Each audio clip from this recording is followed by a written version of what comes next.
Noël, c'est aussi se mettre en route. Se mettre en route, c'est déplacer. Et nous avons plein de personnages dans le récit biblique qui nous permettent d'affirmer ça. On peut penser notamment aux mages. Les mages qui vont venir voir Jésus, ils n'ont pas des écritures qui leur disent, qui leur révèlent Dieu, qui leur révèlent le Messie. Et ils ne connaissent pas vraiment les coutumes d'Israël. Ils ont un seul signe qu'ils suivent, c'est une petite étoile, c'est une petite lumière dans le ciel. Et donc, à partir de cette lumière, ils vont se mettre en route. Et finalement, c'est une très belle image de la foi, parce que la foi, c'est un petit peu ça, c'est se lever et avancer, c'est sans cesse se déplacer, s'interroger, remettre en question aussi.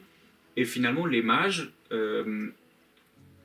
c'est des exemples de foi, puisqu'ils se laissent guider par une toute petite lumière.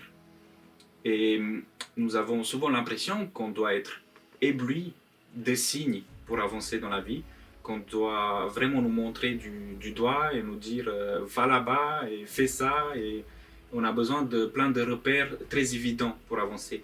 Là, les mages, ils ont une toute petite étoile. Et donc, peut-être que Noël, c'est aussi s'interroger sur ça. Quelle est ma petite étoile à moi? Qu'est-ce qui me fait mettre en route? Qu'est-ce qui me fait avancer?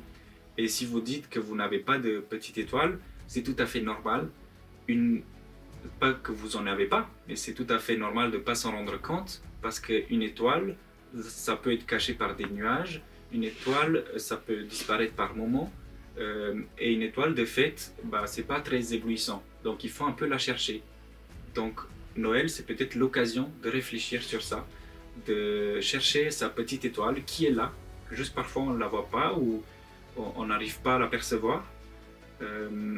C'est fragile, c'est discret, mais c'est souvent suffisant pour se mettre en route. Et peut-être Noël, c'est ça, c'est se mettre en route.